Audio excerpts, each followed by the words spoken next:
चयन करना चाहिए। जैसे वो मेरे गुरु हों, जो जिनसे मैं आखिरी पूछ सकती हूँ, मैं आखिरी पूछ सकता हूँ कि गुरुजी मुझे अब क्या करना है, मुझे नहीं समझ में आ रहा, ये 2 बातें हैं, इनमें से मुझे बता दीजिए कि मुझे क्या करना है। तो 2 में से किसी एक का निर्णय आपके गुरुजी दे देंगे। अगर ऐसा है कि आपके पास कोई गुरुद्वारा नहीं है, कोई गुरु नहीं है, कोई आचार्य नहीं है जिनसे आप पूछ सकते हो, जिनके प्रति आप इस तरह से हों कि वो आपको उत्तर दे दें, आपका जुड़ाव उनसे नहीं है, हालांकि ऐसा नहीं होना चाहिए, कोई न कोई सद्गुरु, कोई आचार्य, कोई ऐसे तो होने ही चाहिए जिनसे आप पूछ सकें कि ये और ये में से क्या सही है। पर मान लो कि नहीं है ऐसा, तो अपनी अंतरात्मा में, अपने भीतर में एक गहरी श्वास भरिए, शांत होइए, आपको वो ज्योति दिखाई दे जाएगी जिसे आप अपनी जिंदगी में प्रकाश होते हुए देख सकते हैं। भगवान के सन्मुख जाकर भी अगर आप शांत होंगे तो मूर्ति तो नहीं बोलेगी, पर कोई न कोई संकेत आपको मिल जाएगा कि ये और ये में से ये सही है और ये सही नहीं है। तो ये 2-3 उपाय हैं। कई लोगों का ऐसा जीवन का भाव होता है कि हर बात में उनके लिए कंफ्यूजन पैदा हो जाती है। कई लोगों के ग्रह नक्षत्र ऐसे होते हैं कि एकदम स्पष्ट रास्ता दिखते दिखते भी 2 फांट दिखाई देने लगती है। तो मजबूरी आ जाती है कि अभी किधर जाऊं, सीधे सीधे एक नाक की सूद में चल रहा था, फिर ये रास्ते 2 कैसे फट गए, ये बात में से बात कैसे निकल आई। तो ग्रह नक्षत्र ऐसे होते हैं कई लोगों के, जो हमेशा जिंदगी में कंफ्यूजन बनी ही रहती है, हमेशा जीवन में बिखराव बना ही रहता है। कई बार ये बिखराव ग्रह नक्षत्रों का कह सकते हैं, कई बार ये बिखराव खुद की मानसिकता का कह सकते हैं, कई बार ये बिखराव परिस्थिति का कह सकते हैं, कई बार ये बिखराव पीढ़ियों से आ रहा है, परिवार में ही चला आ रहा है, इसलिए भी कह सकते हैं। पर इस बिखराव से बचने के लिए जब आपको नहीं समझ में आए कि ये और ये मार्ग में से मेरी जिंदगी का प्रकाश जिस मार्ग में है वो कहाँ है, तो मैंने आपको 2-3 रास्ते बताए हैं। आप इन रास्तों को अपनाकर अपनी जिंदगी के कंफ्यूजन में, बिखराव की घड़ी में एक निर्णय ले सकते हैं, ये सही है। साधु। आपके और भी प्रश्न आए हैं होंगे यूट्यूब पर, उनको अभी सत्संग में सम्मिलित कर रहे हैं। और भी अगर आपके कोई प्रश्न या भाव होवे तो उनको आप अवश्य लिखिए, ताकि यह सत्संग और नए नए भाव को जगत तक पहुंचाने के लिए आगे बढ़े। साधु। माँ, श्री सालिग्राम जी की सेवा पूजा माताएं कर सकती हैं क्या? हाँ, सालिग्राम भगवान की सेवा पूजा माताएं कर सकती हैं। सालिग्राम भगवान,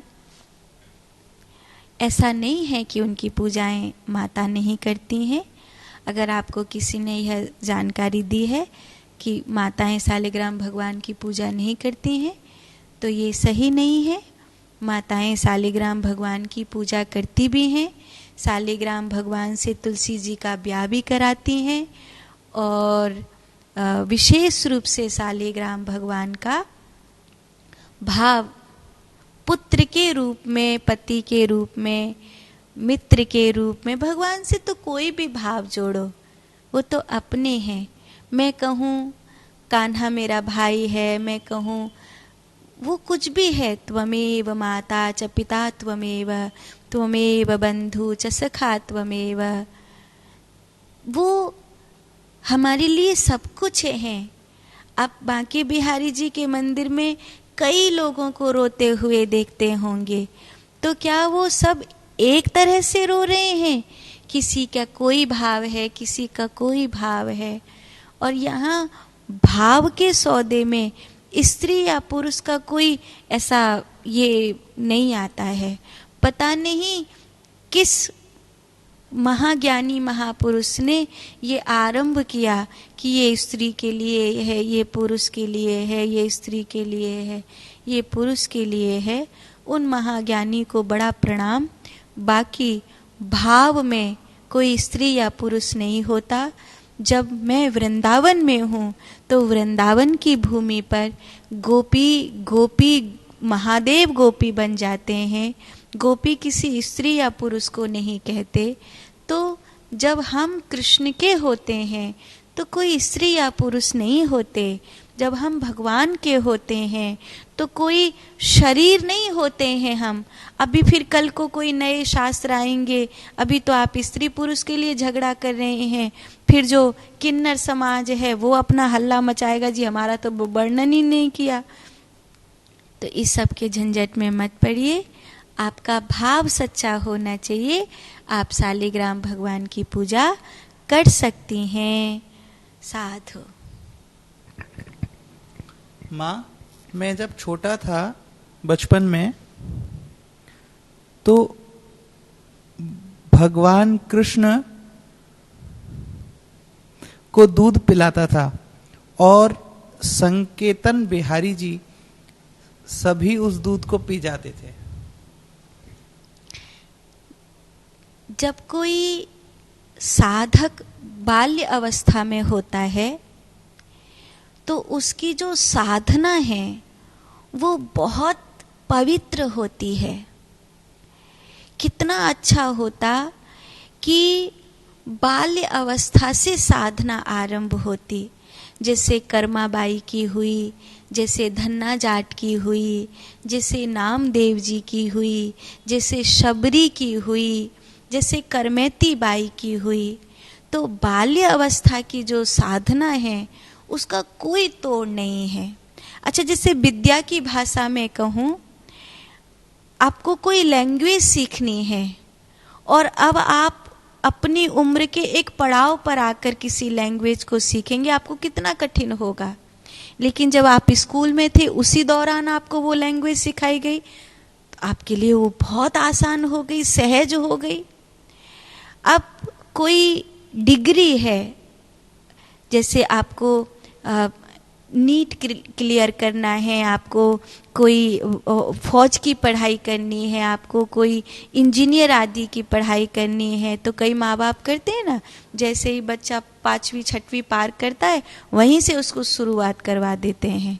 अब वो जब अपनी डॉक्टरी का फार्म भरेगा तो जो 6वीं क्लास से उसने अपनी नींव तैयार करी थी, अब वो फेल होने का सवाल ही नहीं है। एक बच्चा 12वीं क्लास पार करने के बाद फिर तैयारी शुरू कर रहा है तो बड़ा कठिन होगा।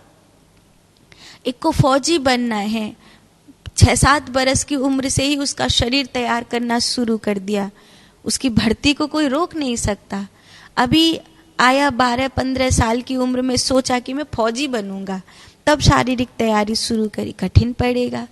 तो जो बालपन की साधना है, जो बालपन का भाव है, उसका कोई तोड़ नहीं है।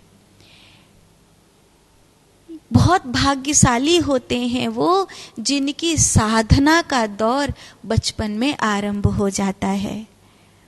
तो आप निश्चित ही उस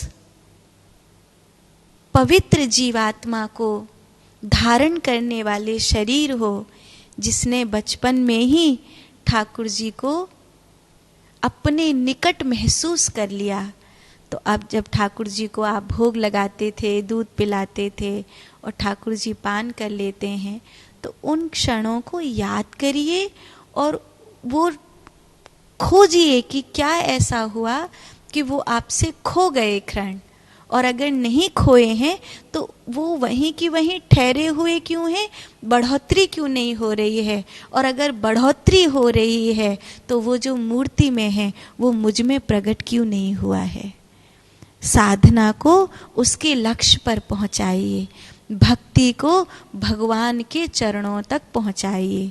या तो भक्ति आंगन में है तो भगवान को घर में आने दीजिए, और अगर भक्ति जीवन में है तो भगवान को अपने हृदय में आने दीजिए। ये अच्छा रहेगा। साधु। राधे राधे गुरु माँ। माँ, हम जो सीरियल देखते हैं राधा कृष्ण का, और उसमें दिखाया जाता है कि राधा जी का विवाह अयन से हो जाता है, तो क्या ये सत्य है माँ? गर्ग संहिता में एक वर्णन आया है जहाँ कंस ने वृषभान जी को बाध्य किया कि वो राधा जी का विवाह कंस के सुझाए गए वर के साथ कराए। राजा जो होता है वो परिवार को बाद में देखता है, प्रजा को पहले देखता है। समाज के, प्रजा के सुख के कारण अगर अपने या अपने परिवार को दांव पर लगाना हो तो राजा उसके लिए सज्ज होता है। यही अच्छे राजा की निशानी होती है। वृषभान जी ने भी वही किया, लेकिन जिस ढंग से आप सीरियल में देख रहे हैं वो ढंग नहीं है। क्योंकि सीरियल को एक सीरियल का रूप देना है, वो नाटक है, वो फिल्म है। एक फिल्म को फिल्म की तरह ही प्रस्तुत करना पड़ेगा। उसमें कुछ मिर्च मसाले मिलाने ही पड़ेंगे, उसमें कुछ चीज़ें घटानी बढ़ानी पड़ेंगी मनोरंजन के हिसाब से। जो नाटकीय जगत है उसके हिसाब से, तो उसको पूरा सत्य मानकर स्वीकार नहीं करना चाहिए। शास्त्रों की जो भाषा है, शास्त्रों की जो बात है, उसको आध्यात्मिक ऊंचाई से समझोगे तो वो फिर समझ में आएगी।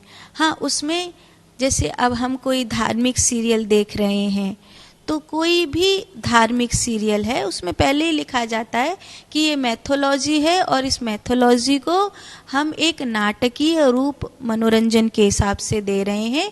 इसमें किसी की भी भावनाओं को आहत करने का हमारा कोई भी इरादा नहीं है। इस पर कोई भी दावा सत्यता का नहीं कर सकता, ये पहले ही लिखा जाता है। उसके बाद सीरियल शुरू होता है। तो अब जब आप उसे देख रहे हैं तो आप उसको उतना ही देखिए जितना आपको एक आध्यात्मिक नाटक को देखकर सुख मिलता है। सत्य समझकर मत देखिए। सत्य आपको किसी ज्ञानी के, किसी संत के मुख से पता पड़ेगा, या शास्त्र से पता चलेगा, या आपको अंतर अनुभूति से पता चलेगा। जैसे जगत गुरु श्री वल्लभाचार्य जी महाराज, जैसे सूरदास जी महाराज, इन लोगों को किसी ने नाटक दिखाया तब इनको पता चला कि ये भगवान की ये लीला स्थली है, ये भगवान की लीला। सूरदास जी भगवान की लीला को भीतर देख रहे हैं और उसको फिर गा रहे हैं।